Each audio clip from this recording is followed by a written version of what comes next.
ना मेरी कल के प्रोग्राम में नईम हनीफ साहब से कोई बात हुई। हमारे पास एक जर्नलिस्ट आए, ये सवाल, ये इशू सबसे पहले मैंने उठाया और मैंने कहा क्यों वो बाहर गए हैं, किस लिए बाहर गए हैं, वापस कब आएंगे, और उनकी हर बात का जवाब दिया। अगर आप लोगों को समझ नहीं आ रही कि हम क्या बात कर रहे हैं तो कल की ट्रांसमिशन पूरी की पूरी YouTube पे जाइए, rnn.tv के ऊपर पड़ी हुई है, आप देख लीजिए। और नईम साहब ने कहा कि इनकी बात नहीं होती आफ्ताब इकबाल साहब से।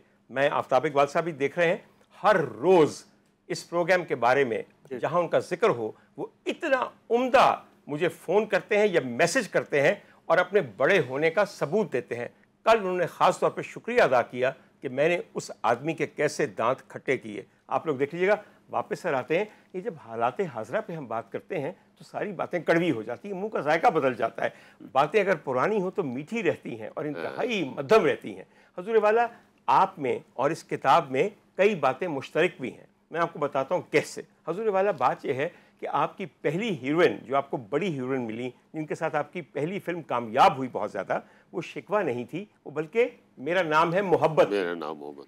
हुजूर वाला, बाबरा शरीफ की भी वो पहली फिल्म थी, उन्होंने साइन की थी पहले फिल्म, मैं आपको जानता हूँ। भूल की थी उन्होंने साइन। सर, हम उसकी पहली फिल्म मानते हैं हीरोइन के तौर पे। क्या भूल की वो हीरोइन थी? नहीं। और क्या मुनव्वर ज़रीफ के साथ हीरोइन आना हीरोइन होता है? नहीं। या गुलाम महीदों के साथ हीरो आना हीरो होता है? वो तो रिमार्केबल नजर शबाब की एक फिल्म थी शमा, उसमें भी थी बाबरा। वो मल्टी स्टारर थी। मल्टी स्टार थी। देखिए हुजूर वाला, मेरे रिकॉर्ड, मेरे नाल छेड़खानी कर लो, मेरे रिकॉर्ड ना करो, समझ आई मेरी गल दी। अब मल्टी स्टारर फिल्म है, दीबा बेगम उसके अंदर, ज़ेबा बेगम उसके अंदर, बाबरा शरीफ उसके अंदर, मोहम्मद अली साहब उसके अंदर, वहीद मुल्ला साहब उसके अंदर, नदीम साहब उसके अंदर। सर मल्टी स्टारर में तो बाहर कौन रह गया? नहीं, मेरा भी चांस बनता सी, नहीं लिया उन्होंने। मैं कहता था ले लो, कोई ऐसी गल नहीं। मगर तनवीर साहब, मैंने बात की ना, जो सोलो हीरोइन के तौर पे, फर्स्ट लाइन हीरोइन के तौर पे और सोलो, वो बाबा शरीफ की फिल्म मेरा नाम है मोहब्बत थी। बिल्कुल मेरा नाम। हुजूर वाला, थोड़ा सा इनको बताइए कि उस ज़माने में आलमी अदब से कहानी को अख्ज़ किया जाता था, किसी बड़ी फिल्म से इम्प्रेस होके, इंस्पायर होके। हम नॉवेल था, आपको तो पता ही होगा। बहुत उम्दा। अब मैंने तो पता है, मैं कहना बुशरा भी पता लग गया ना जी। और की एरिक सेगल खालिस के राइटर, एरिक सीगल कमाल याद है आपको सर? लव स्टोरी उसका नाम था, लव स्टोरी नाम था। और आपकी फिल्म से 5 साल पहले पहली लव स्टोरी आ चुकी थी, जो उसी नॉवल पर बनी थी। आपको याद है हामिद का किरदार उसमें किसने अदा किया था? रायन ओनील ने। और एली मैक्रॉ उसमें हीरोइन बनी थी। वैसे रहन दियो हॉलीवुड वाले को, तुम्हारी जमाल शनासी कितने साड़ी बाबरा शरीफ सर, हॉलीवुड में माही मुंडा एली मैक्रॉ, तस्वीर दिखाओ जी उसे, कान पता लगेगा। और भाई हॉलीवुड में एम अशरफ भी तो नहीं था। हाय हाय हाय भी तो नहीं था सर। और उसके बाद यार मेरे ख्याल में मसरूर अनवर साहब या तस्लीम फाजली भी होने चाहिए। तस्लीम फाजली साहब। ये दुनिया रहे ना रहे मेरे हमदम, दुनिया रहे ना रहे मेरे हमदम, कहानी मोहब्बत की जिंदा रहेगी, कहीं फूल बन के ये महका करेगी। सर जी, मैं अब दरख्वास्त ये करूँगा कि हमारे पास सर तनवीर आफरीदी साहब बैठे हैं। आप देख रहे हैं कि वो माशाल्लाह उम्दा तरीन इंसानों में से एक हैं सर, जो अदब बड़ों का इनके दिल में है, किताब के मुसन्निफ बन गए हैं। और सबसे बढ़ के मतीन महमूद को जानते हैं, केड़ी कसर रह गई फिर। मतीन मेरा साथी भी, कुलीग भी है सर, कोई गल नहीं। मैं क्या कह सकता हूँ इस बारे में, गला ही साफ करते रह गया हूँ आपके। हुजूर वाला, हम कहेंगे कि कोई ऐसी चीज़ यहाँ शामिल कीजिए जो बज़मी साहब की कंपोज की हो और आपकी आवाज़ में हम सुने as a tribute to this. मैं वो सुनाता हूँ जो बज़मी साहब की कंपोज की और गुलाम मोहिउद्दीन भाई पे पिक्चराइज। एक्सीलेंट। चलो यूं ही रूठे रहो, शरारत, लबों से भी कुछ ना कहो, ये पलकों की चिलमन कभी कभी उठा के हमें तकते रहो। चलो यूं ही रूठे रहो, लबों से भी कुछ ना कहो, ये पलकों की चिलमन कभी कभी उठा के यूं ही तकते रहो। रूठना जाने तमन्ना चाहत की निशानी है, मानो चाहे न मानो ये तो रीत पुरानी है।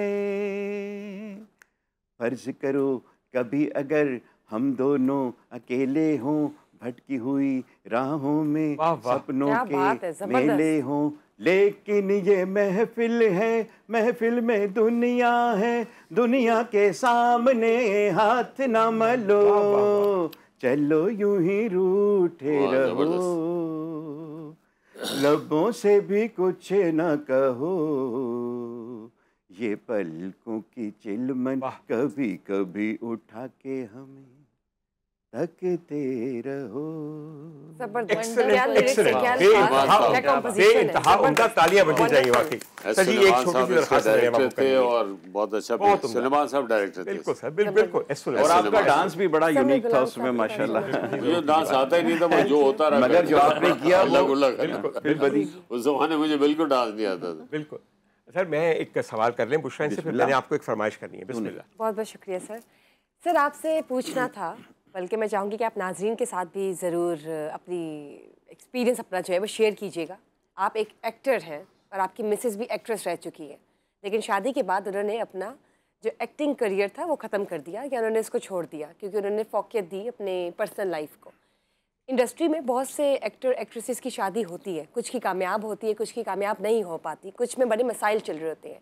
तो आप बताएं कि आपकी कामयाबी, शादी की कामयाबी का राज क्या है, और किस तरह से जब दो मियाँ बीवी अगर एक ही फील्ड के हो और वहीं से ताल्लुक़ रखते हो तो वो किस तरह से अपनी शादी लेके चल सकते हैं, ये ज़रूर बताइए। शादी की जो कामयाबी होती है ना, उसमें दोनों साइड से होता है, मैं समझता हूँ। मेरा अपना पर्सनल एक्सपीरियंस तो यही है।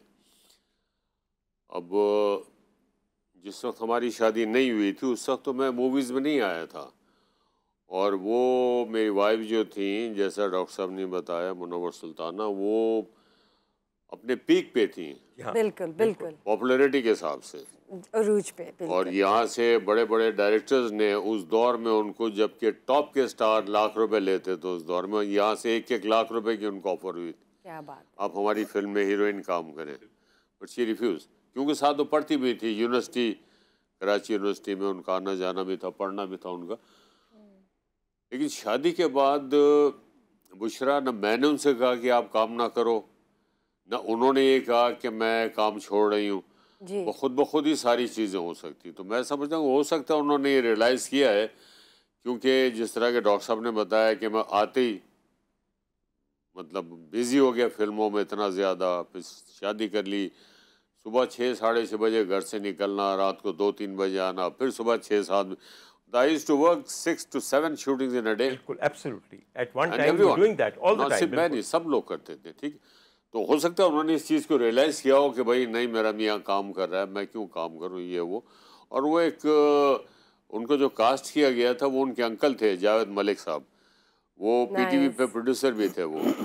तो उनके मेरे फादर इन लॉ के साथ बड़ी दोस्ती। उन्होंने कहा कि मैं मुनव्वर को लेना चाह रहा हूँ अपनी सीरियल में। अब वो बेचारी रिकॉर्ड भी करती थी, भी यूनिवर्सिटी भी जाना, फिर वापस आना, फिर रिकॉर्डिंग करनी, तो मतलब ये दोनों साइड से होता ही है। और टॉलरेंस भी होनी चाहिए, पेशेंस भी होनी चाहिए। बर्थडे शड्डे भी हो जाते हैं, हर घर में होते हैं, ठीक है। उसमें ये टॉलरेंस होनी चाहिए आप में, but by the passage of time, young age में कुछ और एटीट्यूड होता है इंसान का, जब बाय द टाइम आपकी एज आहिस्ता आहिस्ता बढ़ती रहती है, फिर पेशेंस भी आ जाते हैं, फिर टॉलरेंस भी आ जाती है, तो ये सारी चीज़ें होती हैं जो एक अच्छी ज़िंदगी के लिए ज़रूरी होती है। वरना औरतें ये समझती हैं कि शायद मर्द उन पे बंदिश लगाते हैं और काम नहीं कर रहे थे। They don't realize कि औरत का ये प्रिविलेज है कि वो जब चाहे सब कुछ छोड़ के एक आदमी का हाथ पकड़ के उसे घर बैठने कहे, तुम मेरे कफील हो, कमाओ और मुझे खिलाओ, मेरे बच्चों को भी खिलाओ। ये तो एक बहुत बड़ा प्रिविलेज है।